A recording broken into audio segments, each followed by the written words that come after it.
हमारे साथ फदील अहमद साहब जुड़ गए। मैं उनका इस्तकबाल करता हूँ, खैर मकदम करता हूँ। फदील साहब, बहुत-बहुत आपका इस्तकबाल और खैर मकदम है। हम लोग चूँकि चर्चा कर रहे थे कि किस तरह के हालात पैदा हो रहे हैं और क्या हालात हैं। तो मैं सबसे पहले ये कि जिस तरह से अपडेट अगर कुछ आप दे सकें और उसके बाद मैं आपसे सवाल-जवाब करूँ, कुछ अगर आप देना चाहते हैं। जी। देखिए, कल मैंने कहा था कि खान यूनिस में 2 इज़राइली नागरिक, यहूदी नागरिक, जो इज़राइली सेटलर हैं, वो आईडीएफ की गोली से मारे गए। इस तरह का, और आईडीएफ ने कहा है कि गलती से गोली चल गई। अब सोचिए कि ये पिज़्ज़ा बर्गर सेना जो है, आईडीएफ, ये किस हद तक डिप्रेशन में है कि वो गोली चला रहे हैं, उनको पता ही नहीं है कि कौन मर रहा है, कहीं भी गोली चला दे रहे हैं। तेल अवीव पर हुती का लगातार हमला जारी, आज भी हमले हुए हैं। और लाल सागर में अमेरिका को हुती ने कहा है कि हम अमेरिकन जहाज को नहीं टच करेंगे, लेकिन इजराइल के जहाज को नहीं जाने देंगे। तो ये सब अपडेट है। और अहमदी साहब ने, जो हुती के चीफ हैं, उन्होंने कहा है कि हमारी हाथ जो है, हमारी उंगली ट्रिगर पे है, हमने अभी बंदूक रखी नहीं है अपनी। हम देख रहे हैं कि अगर खिलाफ वर्जी होगी तो ये जंग फिर शुरू हो जाएगी।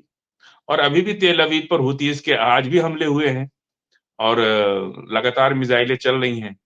तो कहीं से इजराइल चाहे बार बार ऐसी परिस्थितियां पैदा करना चाह रहे हैं कि युद्ध दोबारा शुरू हो जाए।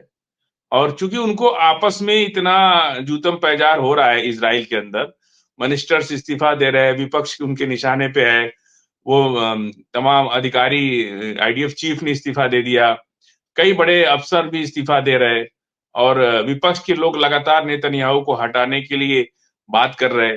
बहुत जल्दी उनके इंटरनल जो भी उनका अभी डील, सारे बंधक छूट जाएं, उसके बाद नेतन्याहू को पार्लियामेंट बुला करके और उनको हटाने का विपक्ष जो है प्रस्ताव लाएगा।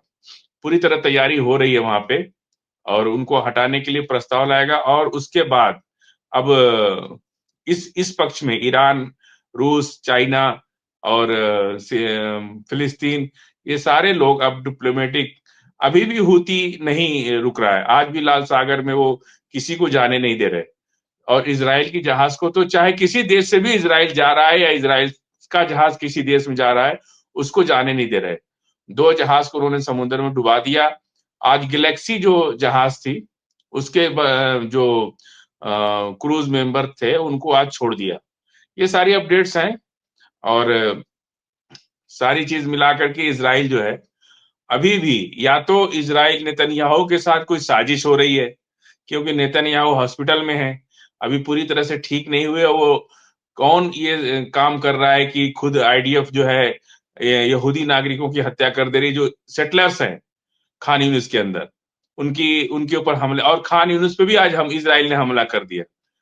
और मुझे लगता है कि नेतन्याहू के साथ कुछ साजिश चल रही है, क्योंकि नेतन्याहू हॉस्पिटल में है, वो कमांड एंड कंट्रोल किसी और के हाथ में है, वो इसलिए वो सारी चीजें हो रही हैं। नहीं तो इस लेवल पर, और आर्थिक जो उनका डाटा जो पेश किया गया है, उसमें ये कहा गया है कि इजराइल ने अंधाधुंध पैसा खर्च कर दिया और रिजल्ट कुछ भी नहीं निकला। तो उनके इकोनॉमिक क्राइसिस में भी इजराइल चला गया है। एक्सपर्ट्स ने ये भी कहा है कि अगर ये लड़ाई 1 महीना और चलती तो बहुत बुरा हाल इजराइल का हो जाता।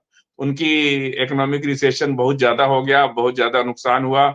और उनका जो आयरन डोम था, वो बहुत, एक छोटी सी मिसाइल चलाने के लिए बहुत पैसे उनको खर्च करने, 80 लाख रुपया का वो एक मिसाइल है जो इंटरसेप्ट करता है। तो इनका पैसा बेतहाशा खर्च हुआ है, और इनके अभी ये बोझ तो नागरिकों पे आएगा, जो इजरायली नागरिक हैं उनके ऊपर ही बोझ आएगा ना इस तरह का। तो ये सारी चीजें अपडेट हैं जी मुमताज भाई। और मुझे लग रहा है कि ये बड़ी इंपॉर्टेंट अपडेट है। और फदील साहब, जिस तरह से फिलाडेल्फिया कॉरिडोर, जो मिस्र और गजा का कॉरिडोर है, वहां से पहले ये था कि यहाँ से जो इजरायली फोर्स है वो हट जाएगी, लेकिन अब साफ साफ मना कर दिया कि हम वहां से हटने वाले नहीं हैं। तो इसको क्या माना जाए कि इनकी नीयत ठीक नहीं है, और ये वहां पे कब्जा जमाए रखना चाहते हैं, और इससे तो मिस्र भी परेशान हो रहा है और मिस्र के लोग भी काफी नाराज हो रहे हैं। तो मतलब ये एक तरफ यहाँ वेस्ट बैंक में फिर से एयर स्ट्राइक शुरू की, कल 10 लोग मारे गए और वहां पे बड़ा खतरा लाग। दूसरी तरफ ये तो ये है क्या, ये इनकी मंशा क्या है, क्या इनका कोई बड़ा मंसूबा है? देखिए, जब इंसान किसी चीज में फंस जाता है तो उसको सभी लोगों पे अविश्वास होने लगता है। वो इजराइल को ये लग रहा है कि मिस्र जो है कहीं ना कहीं मदद कर रहा है फिलिस्तीन के लोगों को, या हमास की होती इसकी मदद कर रहा है, जबकि मिस्र जो है प्रो अमेरिका है।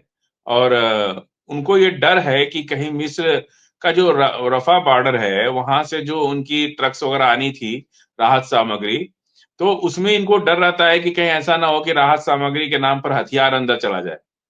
अरे 14 महीने से जो लड़ रहा है वो हथियार कहाँ से जा रहा है उसको कोई रोक नहीं पा रहा। तो ये इनका अपना डिप्रेशन है कि हम किसी तरह उनको रोकें।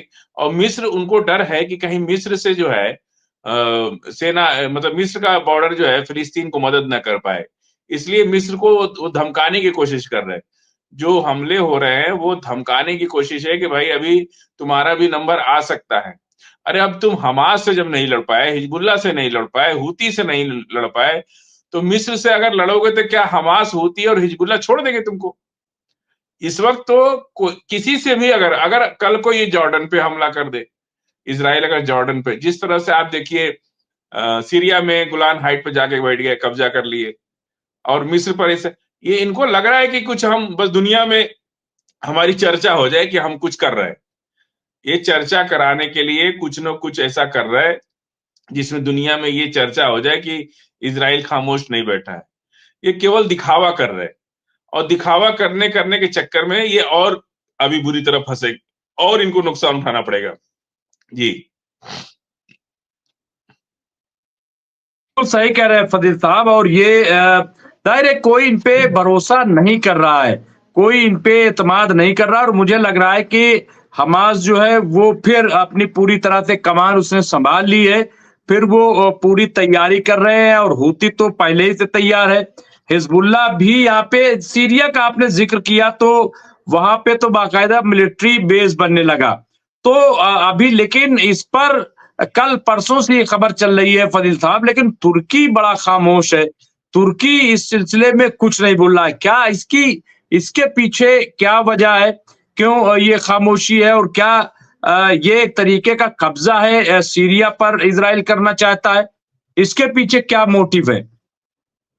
देखिए, तुर्की एक अलग तरीके से उनकी डिप्लोमेसी चलती है, और वो उधर अमेरिका प्रो भी बने रहना चाहते हैं और इधर भी बुराई नहीं लेना चाहते हैं। जिस तरह से इसराइल ने उनको भी धोखा दिया,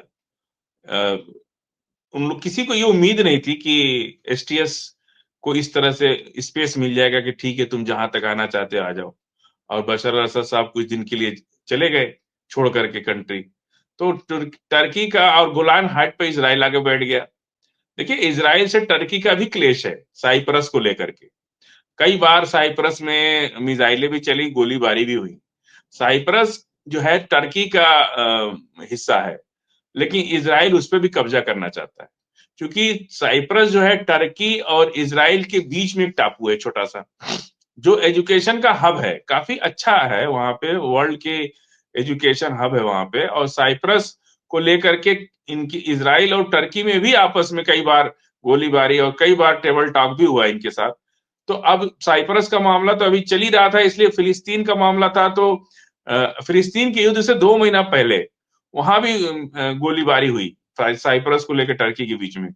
लेकिन जिस तरह से इसराइल ने धोखा दे करके गोलान हाइट पर कब्जा कर लिया, ये बात टर्की अंदर ही अंदर अपनी, उनकी भी अपनी तैयारी है, वो वक्त की नजाकत को देख रहा है अभी क्या है हालात, आगे क्या होता है। टर्की भी कोई बड़ा डिसीजन लेंगे, इनकी खामोशी का मतलब यही है कि वो कुछ बड़ा डिसीजन लेंगे, ऐसा नहीं है कि वो चुप बैठेंगे।